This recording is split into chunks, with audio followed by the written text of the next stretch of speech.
Have you ever wondered how such an atrocity like slavery can go on for so long?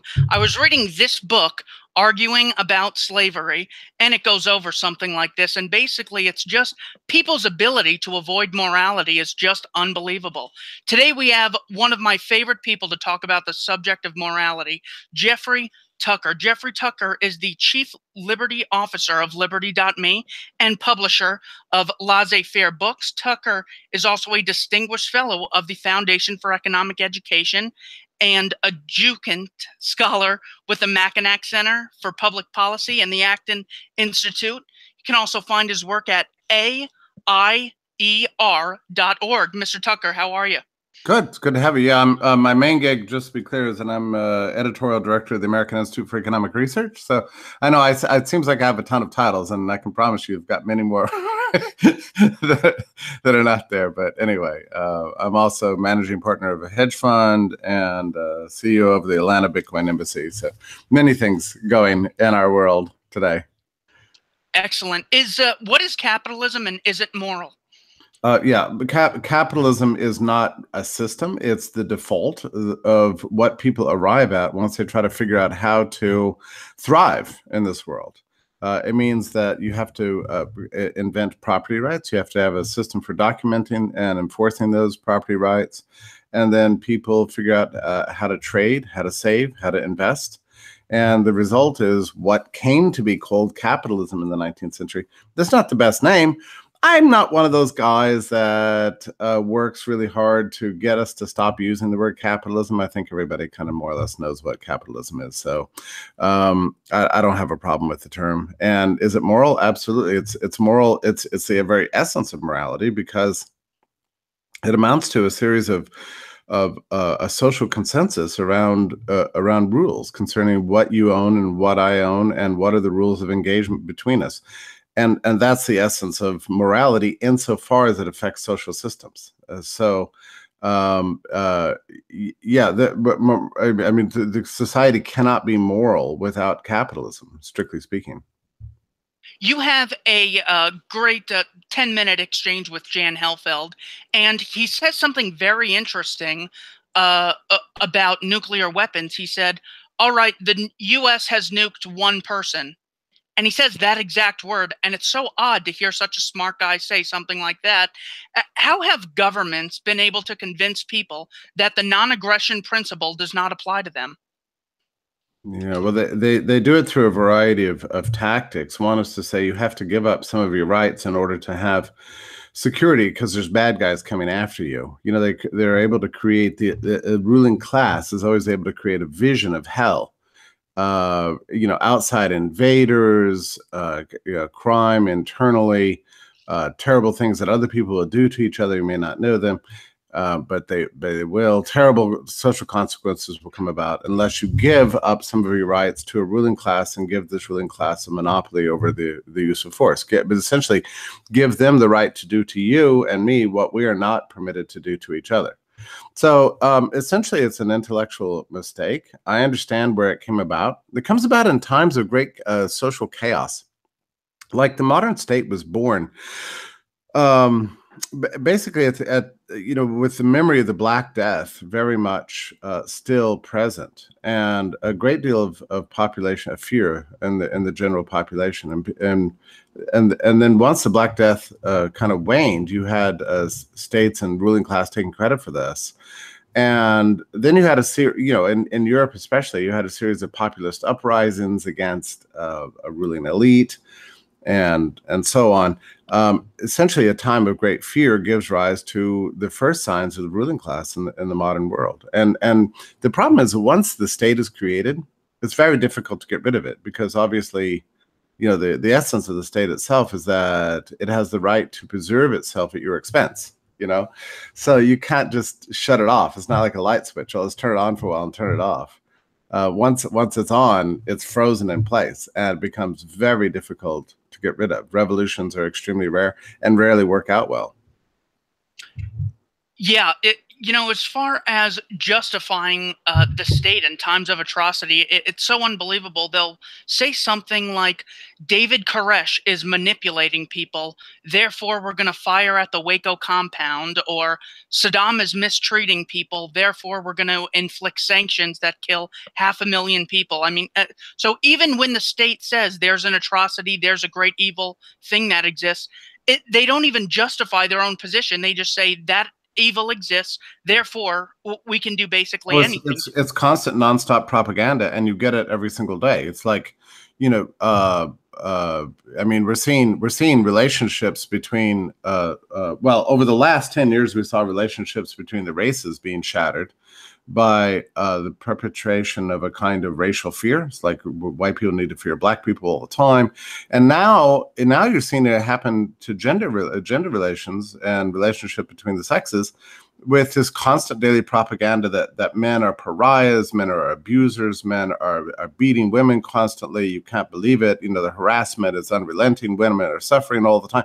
You know, and the idea here, it's very interesting. The idea of this whole ideology driving these various movements, whether it's right-wing white supremacist movements or left-wing SJW feminazi movements, it's the same thing. It's that society is built of interlocking power structures based on exploitation that is very much tied to identity of race, sex, and gender identity. Okay, so that's the theory. What's weird about this theory is that it's actually misidentifying the source of oppression and exploitation in society.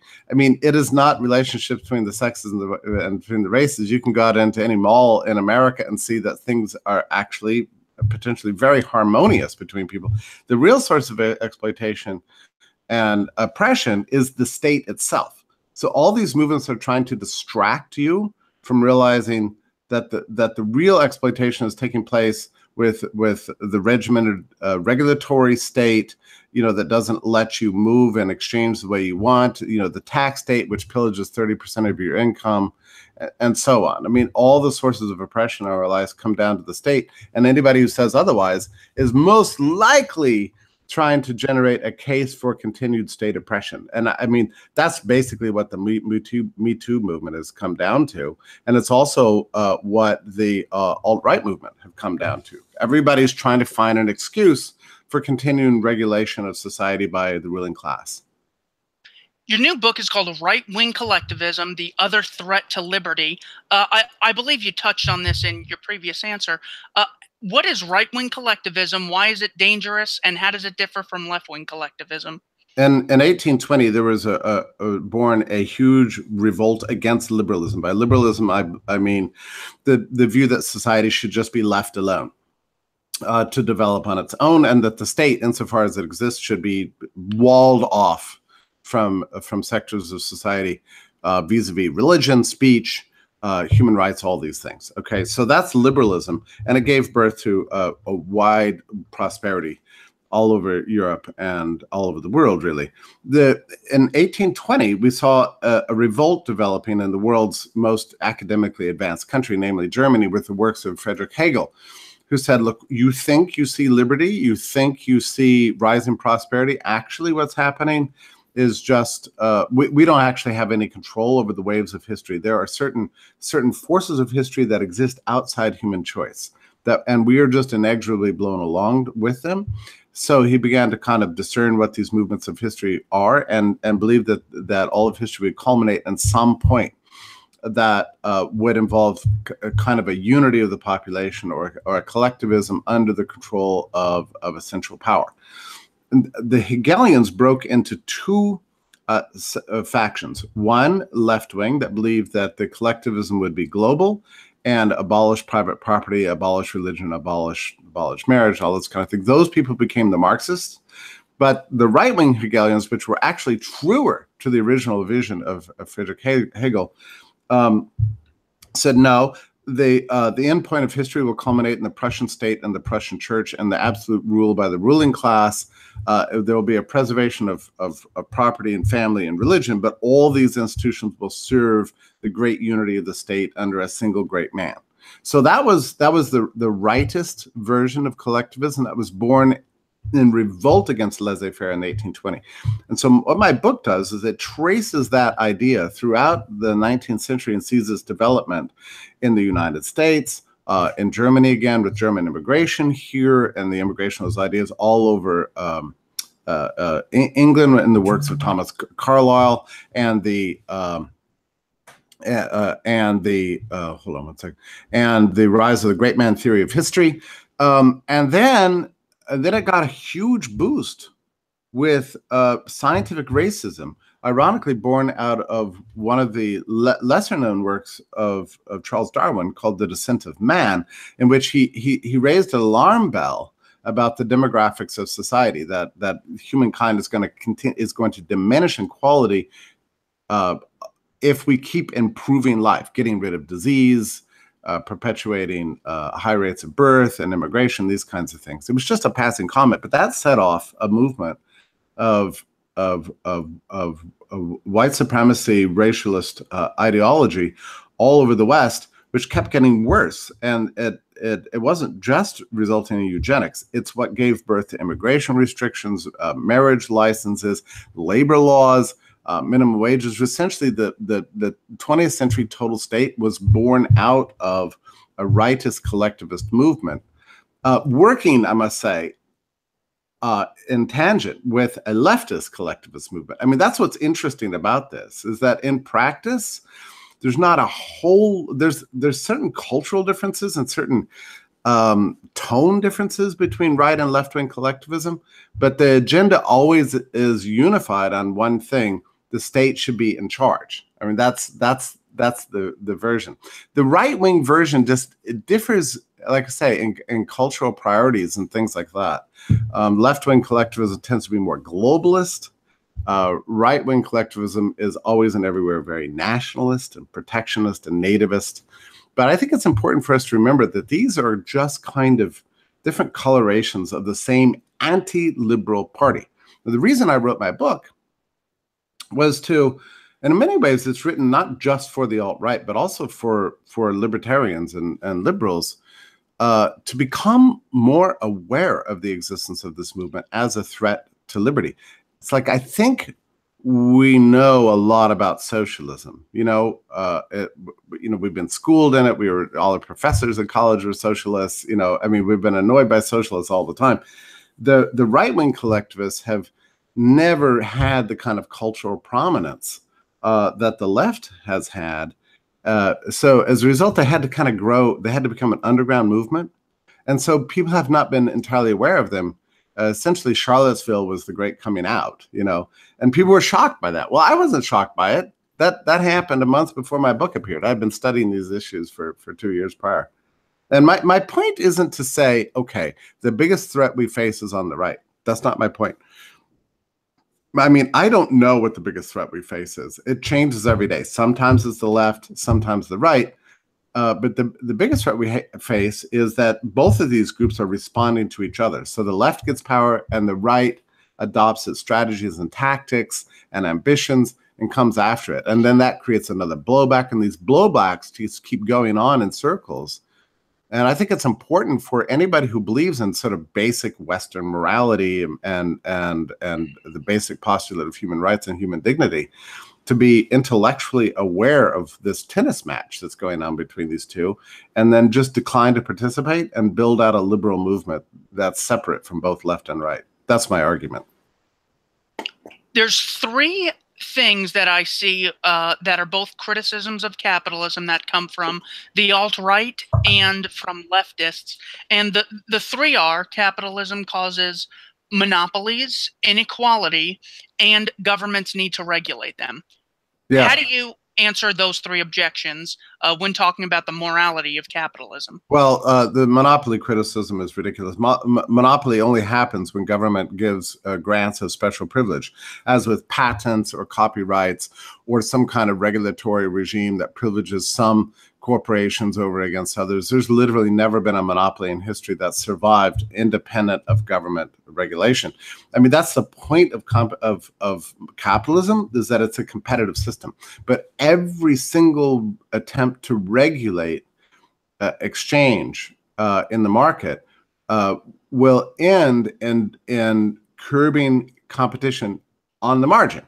And so it tends to cause monopolistic behavior. I mean, to some extent, even now, I don't know that the monopolies that we think of as today, like increasingly. I mean, I think people would name things like Amazon, Google, and Facebook or something like that as digital monopolies. I'm not sure they're really going to last, but I think it's really true that their market share is higher due to restrictions on corporate filings and going public. There's just so many restrictions that are inhibiting capitalism. But the biggest monopolies of all, you can notice, are the ones that government's directly involved in creating. Public schools, the post office, the justice system especially ranks very high there. So I don't think that's a serious criticism. As regards inequality, I've never really understood. There's no question that the state increases inequality and that capitalism diminishes it. It was capitalism that unleashed the whole idea of the middle class in the first place. I mean, in feudal times, there was only the lords and there was the serfs. There was only the masters and the slaves.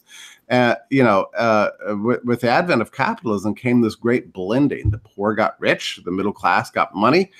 People were able to move and make choices over life. I mean, capitalism diminishes inequality. But nowadays, when you hear people talking about, look at the inequality that exists in capitalist countries, their solution is always higher taxation and more redistribution. I mean, it's crazy because, I mean, the problem isn't inequality as such. It's oppression and exploitation of the population by the state. That's what we need to be focused on. And I forgot your third point. The third point that the alt-right and the leftists bring up is that even if we concede that corporations and companies do have a beneficial aspect to society, we need to have a regulatory state. Yeah, I don't agree with that at all. And the question is why they say this. I mean, both the left and the right have their reasons. I mean, the left basically hasn't come to terms with economics. I mean, that's like a universal feature of anybody on the left. It's like they don't understand like basic postulates, like scarcity. It's somehow is lost on them the way prices work. That there are gains from trade, how the division of labor is really important to developing the society. I mean, like you never, ever, ever want to trust a leftist with any kind of economic structures ever, because they just don't know. I mean, the left is very interesting because they can understand things like the moral urgency of peace, even human rights and the problem with police power, all these kind of things. But when it comes to like basic economics, I don't know there seems to be like a weird blind spot. In fact, I think that's almost the very definition of being a leftist, is that you're deeply, grossly ignorant about economics.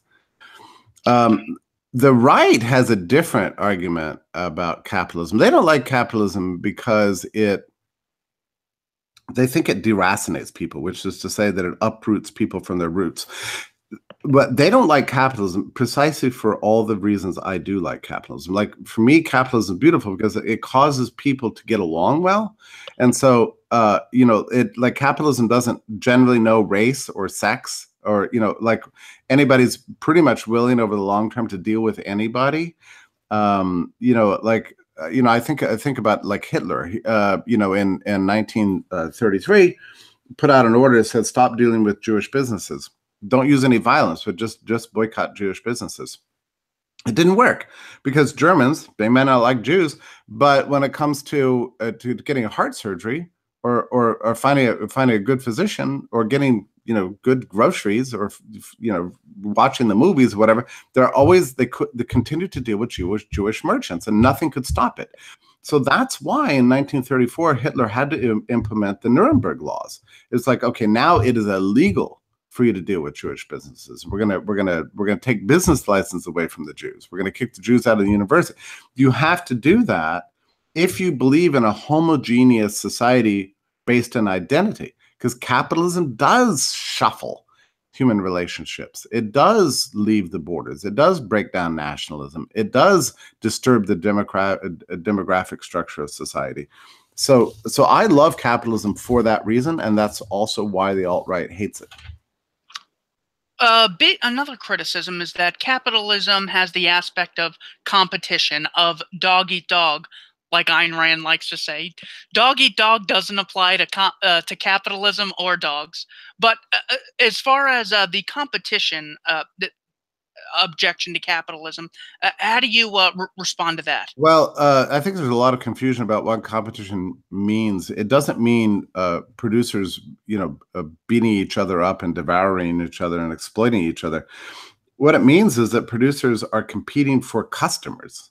It's competition essentially boils down to striving for excellence in every possible way with low prices and good products as a way of eliciting purchases from the consuming public. In other words, competition is a matter of public service more than anything else. And whoever does this best tends to be rewarded the most in the market.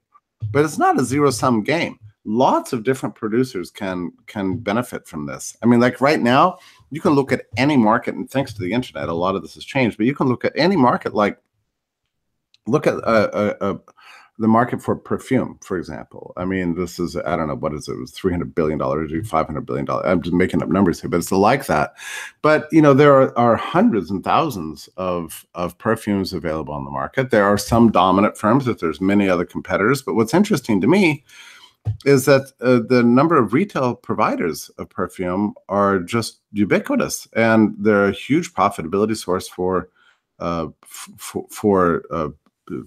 stores at the mall, but also online. You can go to just innumerable places to buy this stuff. So there's competition that exists on all levels of the structure of production: initial production, distribution, the wholesalers and the distributors in the retail market. And to me, that's a beautiful system. It's what causes one person to fail to gain full control. And I think that's extremely critical in any kind of society. Yeah, Roderick T. Long said on Twitter the other day, checks and balances are important as education, but checks and balances are so important. Government does not effectively provide checks and balances. We need in a libertarian anarchist society. You know what's interesting about that? I'm really fascinated by what you just said, because you're right about this checks and balances. Like liberty came about because there was a competition between power structures in Europe. Like nobody gained full control. There was a competition between the church and the state and the local and the central and so on, and the merchant class. And because nobody gained full control, liberty was born as a result.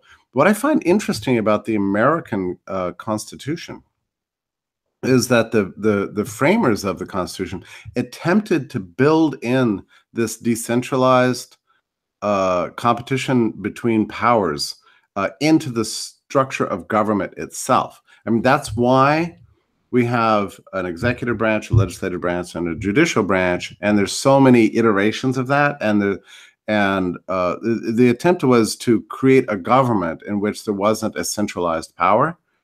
I mean, ultimately, it didn't work because competition, in other words, they wanted competition within government.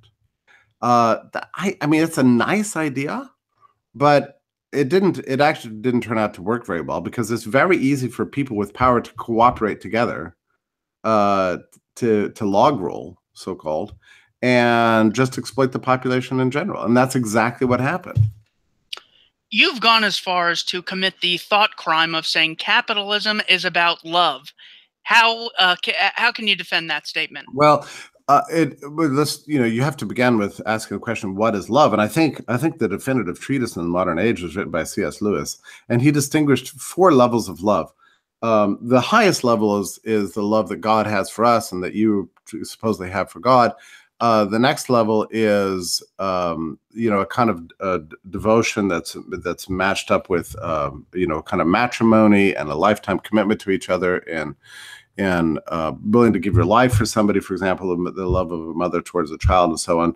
The next level down is essentially eros, or just that sense of, wow, this is one beautiful chick, I'd like to spend the evening with her. And then the first level love, it turns out, he says, is the most important for a functioning society, which is your ability to find value in others, to look at another human being and acknowledge their humanity, and see your interests as connected to their well-being and their interests as connected to your well-being. That's a form of love, according to C.S. Lewis. And the thing is that form of love is the very basis of exchange. Like, I can go into any restaurant in Atlanta and meet a waiter who comes up to me and says, well, good evening, sir. What kind of water would you like? Sparkling water or regular water? And I'm going to immediately appreciate that person. I go, well, I think I'll take sparkling water, and say the person is from Pakistan or whatever. I might say, where are you from? Oh, I'm from Pakistan. Wonderful. When did you come over here? And immediately you have this kind of sense of mutual valuing of each other. Like, my service to you is to give you money, and your service to me is to bring me water and food. And now our well-being is connected with each other. So I want this person to thrive, and I want this person to regard themselves as valuable so that I get good service. She wants me to be regarded as valuable by her so that she gets a good tip. So the cash nexus actually brings out this kind of spiritual love in all of us every day, and everything we do, and all of our points of human contact in the market economy. What is the state and what is it not? The state is a ruling class that claims to have the monopoly on violence, the right to do to us what we would not be allowed to do to each other. So the state is necessarily an institution that can impose violence against you, take your property, take your children, take your life, draft you, tax you, regulate you, threaten you with violence if you don't comply. We can't do that with each other. In fact, if I came up to you and did anything the state does to you every day, I would get arrested. So that's what the state is. It is not an institution that enforces rules. Okay, we're surrounded by institutions that have rules. I just got back from Cancun, where I went to a private resort. The rules in this private resort were ridiculous. I mean, just over the top, right? So, like, I tried to go to dinner, and you can't believe it, but they rejected me on grounds of I didn't comply with the dress code. Now, keep in mind, I had a tie on and a jacket, and everything. The difference was that I was wearing loafers and shorts down to my knees. Well, they did not allow shorts in the restaurant. So otherwise, so they refused entry for me. I couldn't believe it. In a restaurant and in a resort where I had paid to be. So I had to go back to my room and put on pants, and then they let me right in. But you see, that was a rule, but I had agreed to comply with that rule by virtue of being in that resort, and they let me into the resort because I paid to be there. So it's still all voluntary. Rules are inevitable in all of society. Now, what would happen if I said, no, damn it, I want a table? Well, a bodyguard would have come in and said, I'm sorry, sir, you can't do this, and shuffled me to my room. And if I complained more, they said, I'm sorry, you would have to leave the hotel. So they kicked me out, but they're not actually killing me, right? They're kicking me out of the hotel. They're ending their contractual exchange with me because I had stopped complying with the contract. That is not the way the state deals with this. So private rules are just part of life, and that is not the same thing as the state. This is very difficult for people to understand, actually. But when you go to a gym and they say there's you have to wear, you can't scream while you lift up barbells, and you continue to do it, then they're going to end your gym membership and kick you out, right? But that's not the same thing as coercion. That's the end of a contractual relationship. But here's the thing: the state never makes a contract with us, right? So they can talk about social contracts and that kind of nonsense, but none of it's actually true. It's actually a relationship rooted in violence rather than choice.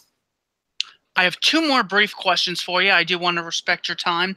I asked Stefan Kinsella if there's one book you could recommend for everyone to read, what would it be? And he said Economics in One Lesson by Henry Hazlitt. You have a book titled Henry Hazlitt, A Giant for Liberty. How was Hazlitt a giant for liberty? Well, he really took on the fallacies of the 20th century and just never stopped revealing them. Even from the early 1920s, he was writing great stuff, and he did so all the way to his death, I think, in the 1980s. He was amazing. And that book, Economics in One Lesson, was written in 1946 in 10 days after he was fired from the New York Times for refusing to support the Bretton Woods Monetary Agreement. I think it's a great book. I think, I mean, I'm not sure I think Stefan's answer is a good one, but ultimately, I think like the greatest thing ever written in the history of liberal ideas is by a thinker you might not recognize. His name is Auberon Herbert, and his book is called The Right and Wrong of Compulsion by the State. And he was a British thinker, and the book came out in the 1880s. And I think it's the single best thing ever written. I think it's the most perfect statement of everything I believe that's available. It's called The Right and Wrong of Compulsion by the State. What is the most important thing you learned from Murray Rothbard? Oh, from Murray, I learned to be joyful about life. That's the most important thing. He had just such a funny way of just going through life with a sense of delight about basically everything that happened. So often I would be at events with him, and then he would write about the same events the next day. And I'm telling you, his version of events was better than the real event itself. And it's because he just saw all of society as a little bit the way a gamer looks at the TV screen, just with a sense of excitement and focus. And that's how he approached life itself. So he taught me to treat life as an adventure, a fun place to live, and a sense of recklessness and a willingness to go against conventions and orthodoxies. And I think it's interesting how people talk about Murray today. They always say, oh, this is what Murray would say. This is what Murray would do. Well, I don't know that for sure. I knew him for 10 years, and I was always surprised by what he thought and what he did. And he died in 1995, and I think it's a little bit crazy for people to pretend as if they know exactly what Murray would do or what Murray would say. And a lot of what Murray did and said in his life was designed to feed his own sense of wanting life to be as adventurous as possible. That's why it seemed like he was always kind of shifting his alliances and changing in his views, because he wanted to basically he never wanted life to be still. And he never wanted to be pigeonholed. He never wanted to be part of a single group think. He was always just really adept at using his mind and almost an intellectual acrobat of the highest order. Mr. Tucker, thanks so much for your time. Mr. Tucker's book is Right-Wing Collectivism, The Other Threat to Liberty. And just remember, if you don't have the right to do X, you don't have the right to vote for a congressman to do it on your behalf. Thank you for watching. Pleasure to be here. Thank you.